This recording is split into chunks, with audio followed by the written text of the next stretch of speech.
Well, the Sports Racing World Cup continues its third season at the famous Italian circuit of Monza for the second round of the FI-authorised two-seater open sports car series. Just 3 weeks before, the all-conquering JMB Gator Ferrari squad had started the defence of its back-to-back titles of victory in the opening race at Barcelona. Monza now, Europe's oldest permanent circuit, opened in 1922 and little changed since, although the famous bankings are no longer in use. The home of 66 Italian Grands Prix to date, is also a classic sports car circuit, with some of the greatest battles in history fought out on the 5.7-kilometre road circuit. Ferrari, Mercedes, Aston Martin, Ford, Porsche, Matra and Alfa Romeo all had famous 1,000-kilometre victories here in the 60s and 70s sports car days. Then Porsche, Lancia, Jaguar, Mercedes and Peugeot fought out titanic Group C races in the 1980s.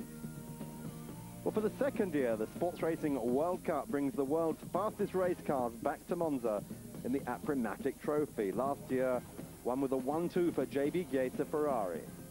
Well, there's the point after just one round of this year's World Cup.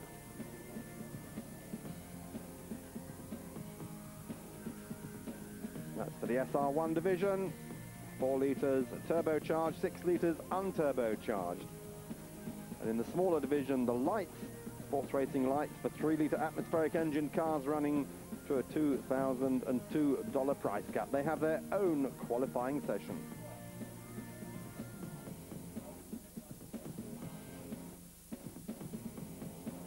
Well, rain sweeps the Parco di Monza throughout Saturday qualifying. So much for the soft Milanese spring. The EBRT Schroeder Pillbeam of Martin Henderson might have won the opening race in Barcelona, but it's another Pillbeam, the number 69 Redmond Bright Nissan entry of Britain's Owen Mildenhall and former Formula 3000 driver South African Werner Lutberger, who take the pole here in Monza.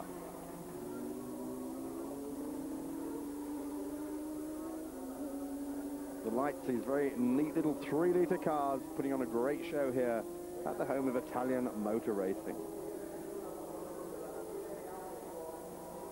Well, the 1999 Lights champions, the local team Tampoli, starting their 2000 campaign here with 2 of their Alfa Romeo engined RS2s.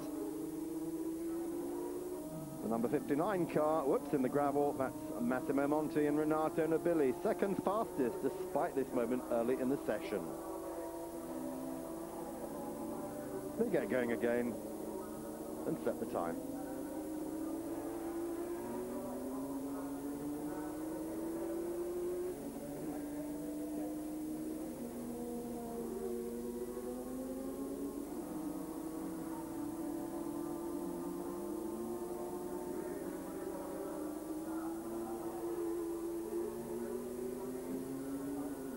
Third fastest is the Lucchini Alfa Romeo of Pier Giuseppe Peroni and Luca Maddalena.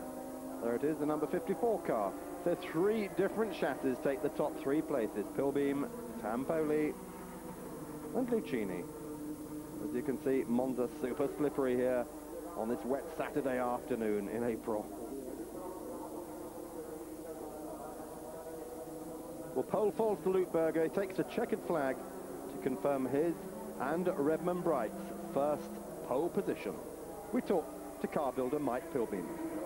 Mike Pillbeam, you've had some wins in the World Cup, but your first pole position at Monza. That's right, yeah, we're really pleased about that. First time on pole. This is one of the classic sports car circuits, so it shows the car really is working well now.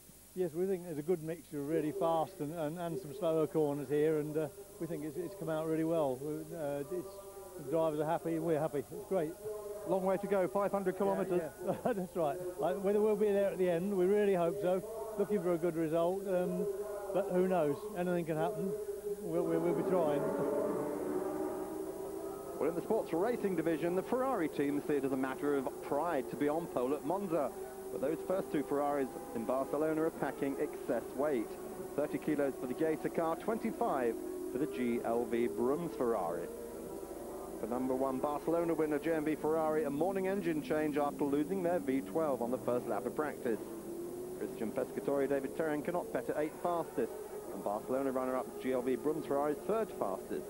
Well, it's only the second race for the Dams Motorola Cadillac team, but the 2 black cars already getting on the pace. This, Eric Bernard. Well, Nicolas Filiberti, the Argentine driver, takes the rear wing off that GLB Brooms car after hitting the curbing at Ascari. And that was the third car in Barcelona by way of the R&M Riley and Scott Judd of Maribaldi, Gary Formato. Paynos is here too. The only privateer Paynos in captivity, but they're all spinning off at the moment. Marco Zardra there, putting the BMS Scuderia Italia car in the gravel. Even the Conrad Lola with Tommy Coronel runs wide at the chicane. And Maribaldi is fighting the conditions on his home circuit in that R&M Riley and Scott. Judd V10 power from the Starlight Express.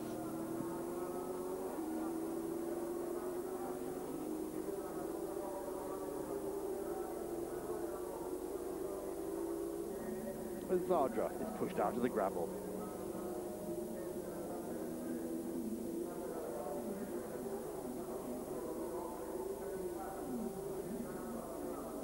Yellow flags going, and Maribaldi coming down to the first chicane, about to set second fastest time of qualifying on this circuit he knows so well. Christophe Tanso coming out of the spray in his Cadillac. Conditions are quite dreadful.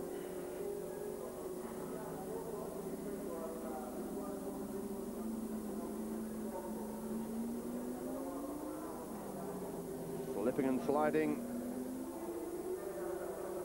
He's followed by the number 8 Paynos, John Nielsen on board, passing the number 1 JMB Gaser Ferrari. David Terrian, 1993 World Karting Champion, driving at the moment. But master on the wet is Japanese Formula Nippon champion of last year, Dutchman Tom Coronel, making the most of the conditions if he stays out for 16 laps in the Conrad Lola.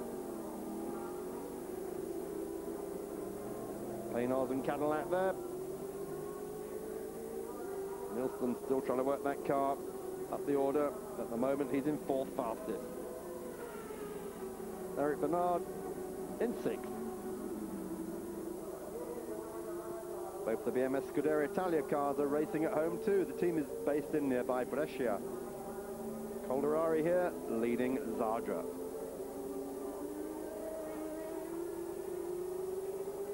Let Zardra by, and Zardra goes on to post 5th fastest.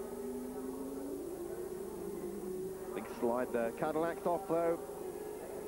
Tanso could not conquer the conditions. He goes straight on at Ascari, deep into the gravel, as the throttle sticks wide open. Mark Hosen's had the same problem in the morning session. Tommy Coronel into Parabolica for the last time. Dutchman filling in for Jan Lammers, co-driving with Franz Conrad. Conrad hasn't been in the car at all. He takes checkered flag and takes pole position. So excited about that, he loses control of the Lola in the first chicane. Too busy waving to the marshals.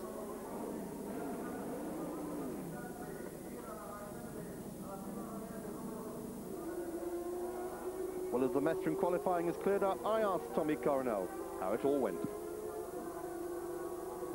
Tommy Coronel, what a great day. Your first race here at Monza on pole position for Conrad Lola. Yeah, I'd never expected this. I mean, Jan Lammers phoned me last night at 12 o'clock. He said, well, do you want to drive tomorrow in Monza? And I said, well, no problem. So this morning I took my flight here, and it's happy to speak to Jan on the phone and tell him the car's on pole, because he's at home and I'm here.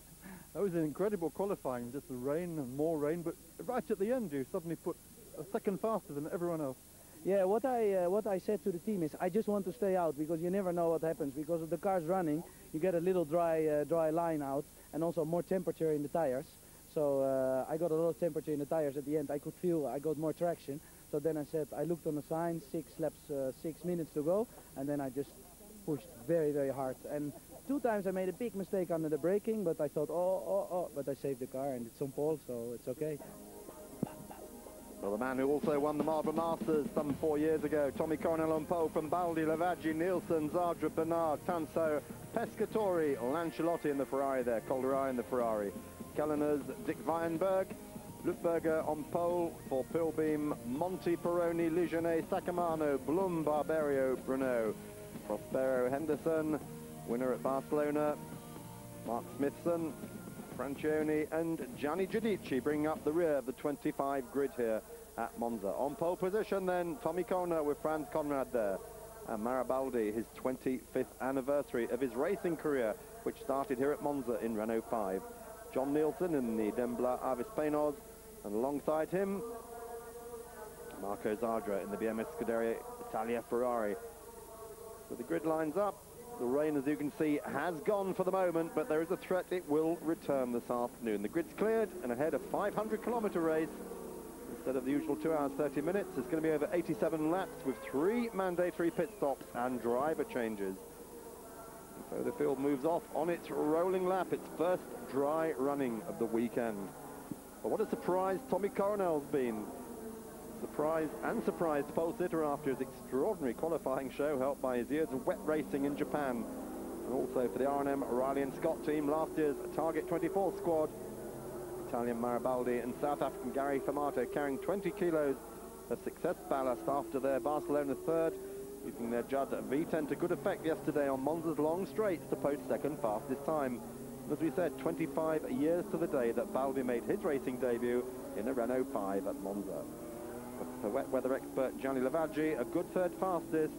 Goodyear Tars on his GLV Brooms Ferrari. Nielsen and Turing have showed they've put the opening race Michelin problems behind them with their fourth fastest. And for Kramer Rausch, that white car there, coming up in the background, not that one, that's Baldi, the one right in the background there. They suffered misfire problems all weekend, even going back to Huntingdon last week for a new wiring loom, but it's persisted, slowing Ralph Kellner's and Christian Glazer all weekend and forcing them to the back of the SR1 grid. But the pole position for Pilbeam and the prospect of a great race ahead of them here at Monza, the most famous of all Italian circuits. We'll go for a short break, rejoin us for the race in just a moment.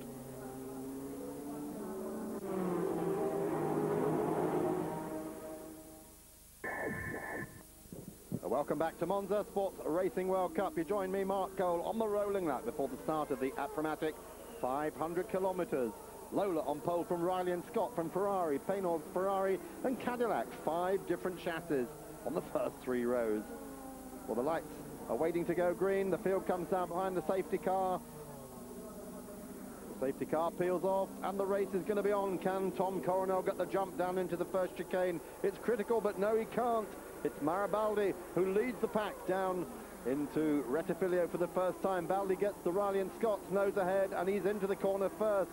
All but behind there's a lot of late braking there. People locking up. Mayhem all but front of the Ferraris backwards. Lancilotti we see from on board. Luke Berger's pole position, lights Pilbeam, just manages to miss him. So Mayhem on the first lap. This, remember, is a 500-kilometre endurance race. As Lancilotti, the 1999 Lights champion, now driving in the Tampoli Ferrari, manages to rejoin the race backwards. Lap 1 into Scaring. Coronel dives inside Baldi to take the lead of the race. So Coronel, pole position man in the wet, just stamping the Conrad Lola Ford supremacy here in the dry at Monza. And at Parabolica, Nielsen also looks to go around the outside of Baldi. Can he do it? Baldi's got the inside line. No, the Paynos just plows round, shuts the door on Baldi, and Baldi almost falls back into the grips of Gianni Lavaggi as well there. But Coronel's pulling away. Coronel really getting up to speed. Very close to 300 kilometers an hour down this long straight on the world-famous Formula 1 circuit, braking for the first chicane, the Rettifilio. Coronel absolutely sensational this weekend, but so too behind the man in the Paynos, John Nielsen, front-engine sports car, holding off Riley and Scott, holding off the Ferraris. Some 600 brake horsepower from these cars, running on a $640,000 price cap, remember. And these chassis have to be commercially available. Ancelotti making up spaces right at the back of the field after spinning on that first lap. At the moment, the race order: Coronel from Nielsen, from Baldi, from Lavaggi. They're tucked in behind Eric Bernard in the Cadillac. Then Zadra, then Christian Pescatori, then it's Lillian Brunner. She started, the First Lady of Motor Racing, has started the car this afternoon. And Luke Berger leading lights from Fabien Peroni's Tampoli there. Into Parabolica. One of the most daunting of all motorsports corners. Just goes on and on and on forever. Coronel still leading, Nielsen taking a tighter inside line, much closer to the Lola this time. This is the Conrad Lola, which raced at Le Mans last year. Coronel, Jan Lammers, and Franz Conrad driving it. Jan Lammers unable to drive this weekend. That's why Coronel, as you heard, took over at late notice. In the pits already then, Raffaele Raimondi with the Ficcio, the Martini car he shares with Gianni Giudici, one-time Alfa Romeo DTM racer. Fight down the main straight, Salvatore Ronca in the Lucchini takes Roberto Tonetti's similar car for third place in the lights division. Great racing and right through the field here on this second round of the 2000 Sports Racing World Cup. Series supported by the FIA, of course. Up front, it's still Lola from Paynolds, from Riley and Scott from Ferrari, then Lola. Ralph Kellner obviously getting over that misfire problem. He's gone past Christian Pescatore, he's gone past Eric Bernard. Ralph Kellner's one-time Porsche Cup champion in Germany and a factory Porsche driver for many years. Still loves his motor racing, and the Kramers have put him in the Lola Roush engine, same as the NASCAR cars have. Coronel still leading.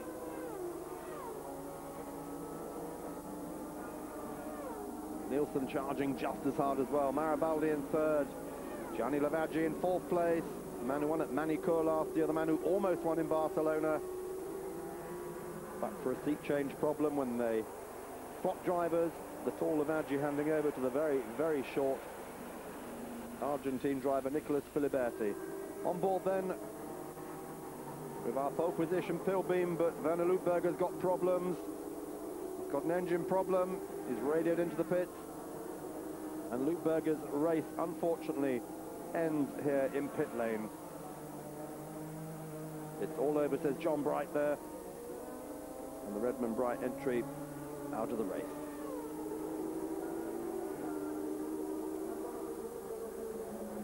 It's a hard circuit on engines, this. And here is the first casualty. Trouble then for Barcelona Lights winner Martin Henderson, second of the Pilbeams. His engine blows at Ascari. The Nissan V6s. Two Pilbeam Nissans are down and one to go. First and second go past us. Tommy Coronel still holding off the field. Pulling a little bit away now from John Nielsen. But Nielsen told us confidentially he is on a 3-stop strategy for fuel, while most teams are going to be looking at 4 stops this afternoon. Monza is super heavy on fuel, and that fuel window opens up at about 35-40 minutes.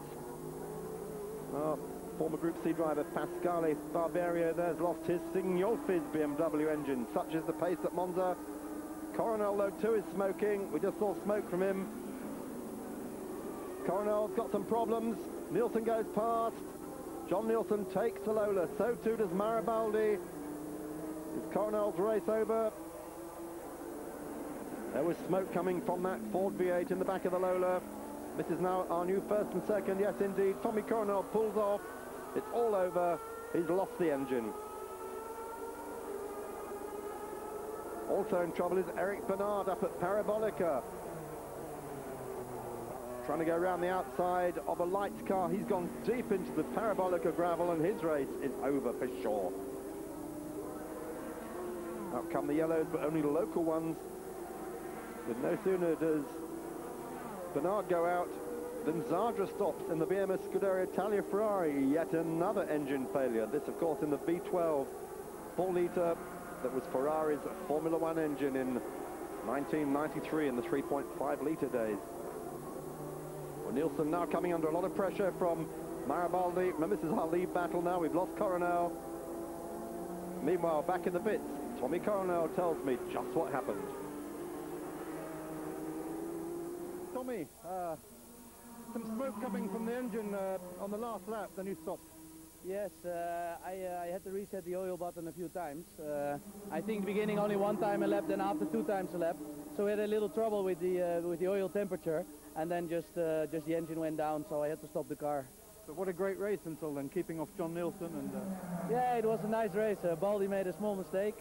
Baldy had a very good start. I thought, wow, that's good power. And then in Let's Mo 2, he made a mistake. He ran wide, and then I thought, you're mine. So I overtook him on the next corner, and that was pretty much it. I had a little fight with some back markers. I was stuck between two. But for the rest, everything was running really well. The Lola did a big job. The team did a good job. Just the engine let us down this time. So next time, no worries. Well, Maribaldi now taking a look at the leading Paynos at Parabolica. This is one of the passing points on the circuit. Baldi has a look, but he doesn't do anything about it. Protects his Goodyear tyres. Nielsen, remember, we think running on a fuel schedule, trying to preserve his tyres as well. Down the main straight, 300 kilometers an hour, 190 miles an hour. Oh, Baldi has a look down the inside. This time he does it. Gets a jump on him into Rettifilio. Through he goes. So Riley and Scott leading. Second time in this race, of course, but last time it was from Coronel. Well, the Goodyears are waiting for Gianni Lavaggi. Tires in the wet have certainly given their users a big advantage. Lavaggi stays on board, the fuel goes in. Changes his tail-off visor.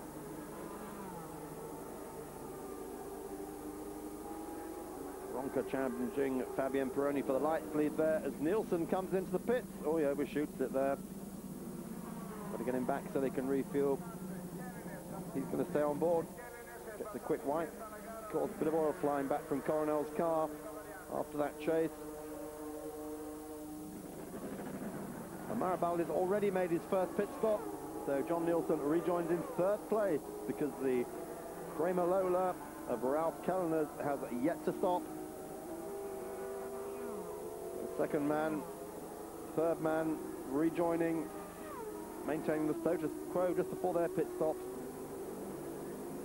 As we look for Ralph Kellner's out on the track, coming into the pits now, in fact. Ralph Kellner's in the Kramer car, there he is.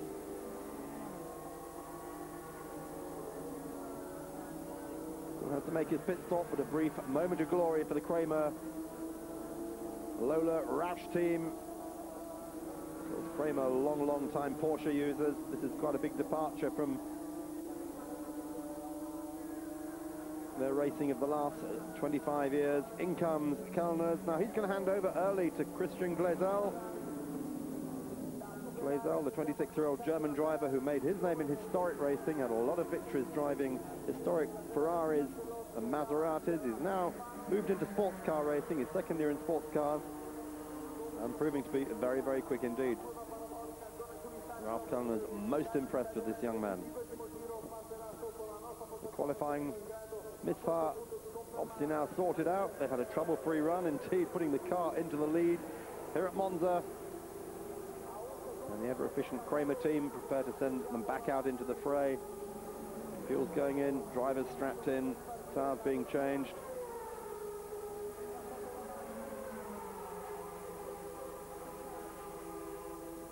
And back into the race. Glezel rejoins in fifth place. Maribaldi still leading, lapping Lilian Brunner's BMS Ferrari. John Nielsen in second.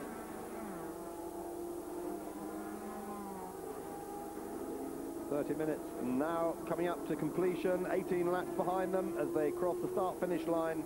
Through goes race leader Maribaldi. Past Lilian Brunner, laps her.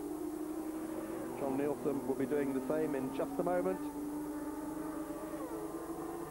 So our race order at 30 minutes. Maribaldi leading from John Nielsen, from Christian Pescatori, Johnny Lavaggi and Ralph Kellner.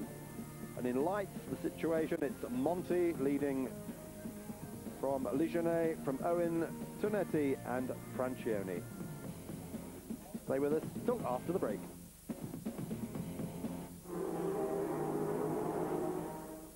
So welcome back to Monza. Maribaldi still leading on the 25th anniversary of his first ever race here at Monza, here in the Starlight Express.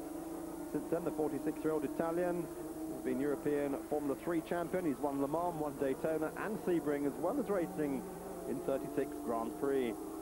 He's heading fellow Le Mans and Daytona winner John Nielsen at the moment. Big John doing his victories in Jaguar.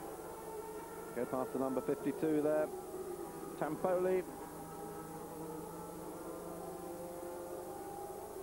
The other Tampoli here, the 51 car, second in lights at the moment. Driving it is the Chamonix Michel Lugonet, enjoying his first sports car race after years in GT and ice racing.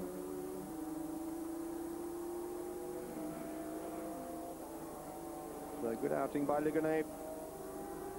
The battle for third overall continues. Pescatori here in the number 1 Gaeta car, chasing Johnny Lavaggi as they lap Christophe Tanso's Cadillac. Tanso weaving a little bit there, but I think Pescatori trying to get a toe off the back of the black caddy. Yazid drives down the inside. Bit of damage on one of the front splitters there as they go through Parabolica. I think the team's too worried about it at the moment, else they'll be bringing him in earlier than scheduled. So the battle for third overall continues. All the way down the main straight, getting caught up in the lights cars there. Braking from 300 kilometers an hour into that Rettifilio chicane. It's a double twist. Infamous in Formula One, of course, for damaging cars on those curves. These cars are a bit more sturdy. Here we pick up the battle for third place in lights. Salvatore Ronca, and the number 60, Lucchini Alfa Romeo there, and the 53 car, Angelo Amadori and the Piccio BMW. Big fight going on there between these two cars. The Piccio, brand new chassis, out this year. Gianni Giuducci, whose car we saw retiring earlier, the Martini car, the sister car to that silver one. Ronca, who led most of the Barcelona race, and here the Tampoli of Sweden's Nicky Blom, but he's in trouble. There's smoke coming out of the back. The Barcelona lights winner with Martin Henderson pulls off the track with engine failure. So yet another engine down this afternoon, and these are all the top cars that are losing their engines at the moment. This is really a hard race on engines and transmissions. Blum abandons ship. The Dutch racing Ferrari of Dick Weyenberg and Alexander van der Lof passes by, running reliably in 7th. So 5, Baldi still leading from Nielsen, both former Monza endurance winners, by the way. Baldi with Mercedes in 1990 and Nielsen with McLaren in the BPR GT series in 1995, the year that he and Thomas Bichir won that series outright. But the big surprise is that Riley and Scott and Paynos are fighting out this year's 500 kilometers, with at the moment not a Ferrari in sight.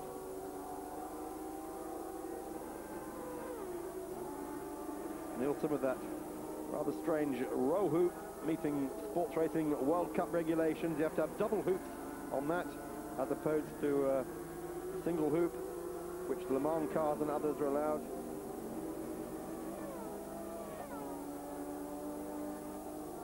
And it continues down there.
race on lap 55 of 87 as the Nielsen Paynos is still holding off the number 5 Formato, Riley and Scott, but rain is threatening. Here we see the battle going on.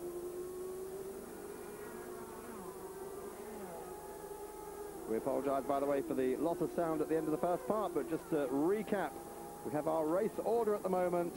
John Nielsen leading Formato. Here he is in the number 5 car, fighting out with David Terrien, Filiberti Inglesel, and in lights it's Smithson, Ronca, Sacamano, Bruno and Prospero. Well, the Kellner's car comes back into the pits. It's had a misfire problem again. Ralph Kellner's knows its terminal. There we are. You can see it. He knows it. GLB Broom's car in 5th place. That's smoking badly. It looks like another Ferrari is going to go down very, very quickly. Filiberti pushing on, but it's all going to be in vain because 2 laps later it's out of the race with differential failure, letting the number 12 Cadillac of Mark Goossens into 5th place. Well, John Nielsen still running on that fuel formula, trying to get as much as he can out of it. Finally stops. He has decided to change drivers this time, but still not tires. He's saying stay with those Pirellis. Torquil Tyrring, the 1994 British GT champion, takes over.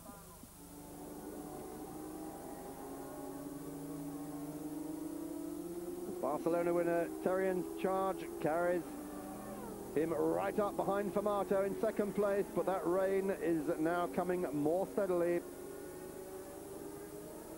And Terrien is a wet weather expert. Through he goes in Parabolica, but they both go straight into the pits. Formato will stay on board the Starlight Express. Terrien will also stay on board. Who's going to win the battle of the pit stops? There's the R&M, Riley and Scott. Gary Formato on board. There's Terrien, and he gets out first. So David Terrien. Oh, Formato stalls the car, but also rejoins on slicks. And note that, because the rain is getting worse. There is the oil flag, which also denotes a slippery track. You can see the spray now, as leader Torquil Tyrring stays out on slicks as the rain worsens. It's a 3-stop fuel strategy, but a 4th stop for rain tyres would ruin the team's plans. Are they going to be able to run? Well, Terrien might have got the jump on him out of the pits, but Formato is now the quickest man on the circuit, about 5 seconds a lap faster. He's used to sudden downpours in his home circuit at Kyalami. Oh, and he's looking for the long way round. Terrien, he takes it. He passes Terrien going into Parabolica on slicks in the wet to take 2nd place, lapping the Tanso Goossens Cadillac, the only one that left in the race, being driven by the Belgian at the moment.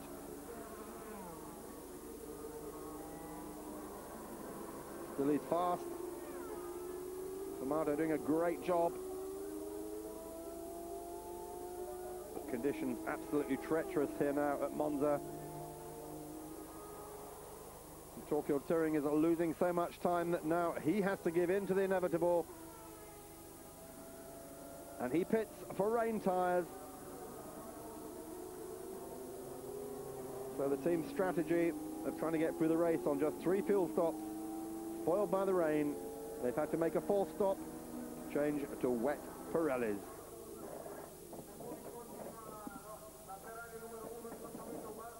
Well, the rain is getting heavier and heavier.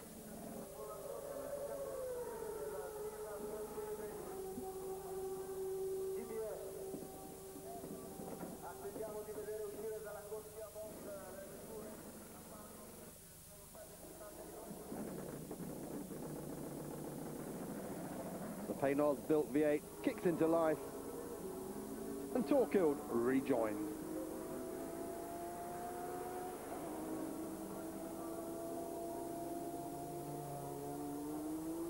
He's in 3rd place at the moment, But of course, with the rain getting worse and worse, both Formato and Terrien are going to have to stop. And indeed, Formato stops from wets. And Terrien leads for the first time since Barcelona.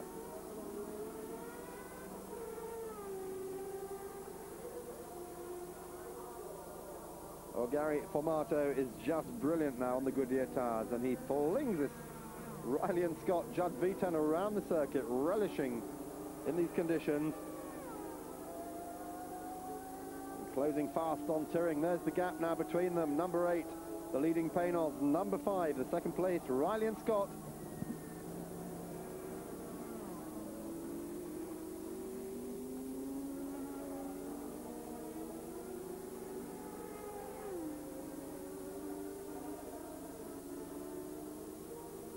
Now surely it's just a matter of time. Formidable Formato. David Terrien still up ahead of them temporarily in the lead, but he has to make it into the pits. He comes to a stop, the 1993 World Karting Champion, unable to control his Ferrari any longer on slick on the treacherous track. On go the wets. Now he goes on his Pirellis, rejoining in third place. All the time Formato's closing on the Paynos. Come out of the Rettifilio, head into the Curva Grande, and he takes the lead. Formato takes the lead of the race, puts the car back out in front where Maribaldi had it. What a great drive by the South African. And who won Kyalami in 1998. The first season of the Sports Racing World Cup, now leading here at Monza. This is the place you want to be leading.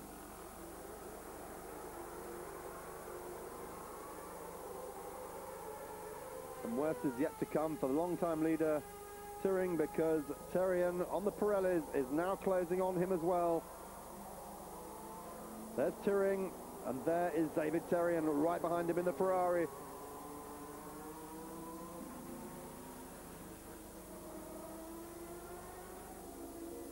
And here's our lights leaders, Peter Owen and Mark Smithson, leading lights as Terrien homes in on Tyrring. Out of Ascari, down the straight towards Parabolica. Is he going to make his move here?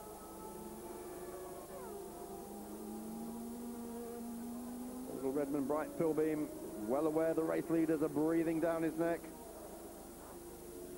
He's got his own job to do though, keep at the head of the lights class. Torquil Tyrring, David Terrien, and Terrien makes his move as they come out of Parabolica. Terrien goes through. Very clever move that. Down the straight, he has the Ferrari's nose ahead, and Torquil Tyrring goes from first to third place in the space of just 2 laps. Nothing he could do. Riley and Scott and Ferrari just handling better in these conditions. All that's let Formato go ahead.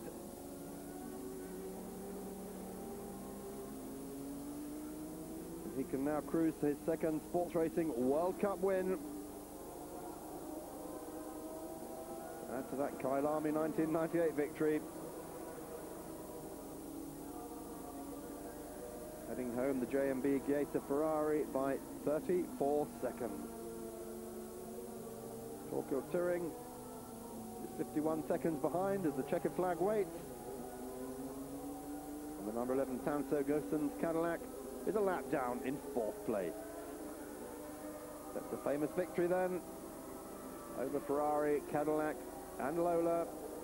And Riley and Scott's first win in Italy. Hugs and kisses for winner Maribaldi, celebrating 25 years. You won the race, congratulations. You must feel very good about it. Absolutely.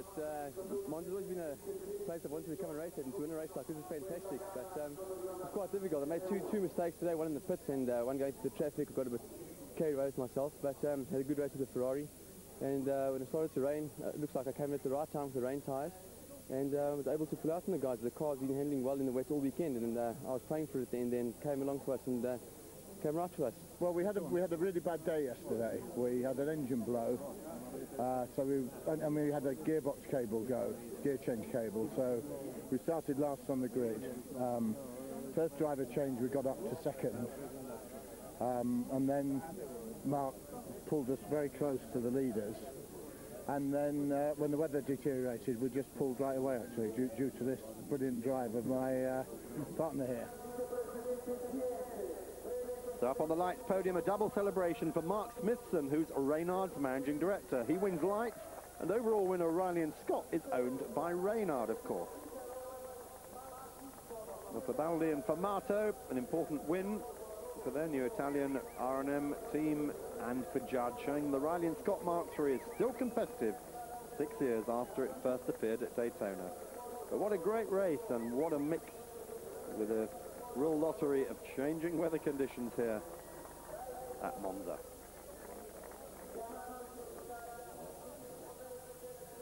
The champagne flies. Christian Pescatore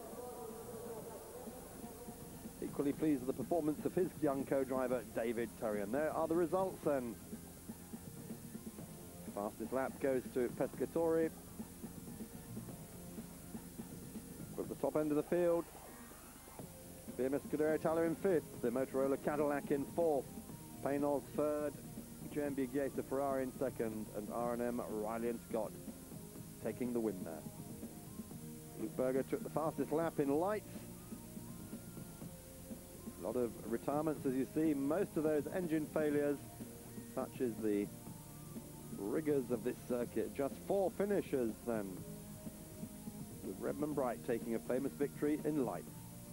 Points then after 2 rounds, Pescatore and Terrian just leading Baldi and Famato, with Nielsen and Terrian in 3rd place. This is going to be a season-long battle. JMB Giesa from the Starlight R&M team and the team points. Martin Henderson still leads, with Heinrich Langferman, with Peter Owen and Mark Smithson equaling those points on 20. And Redmond Bright leading teams handsomely. Next race, Spa-Francorchamps, May 21. Eurosport, of course, will be there. Leeds appeal for car.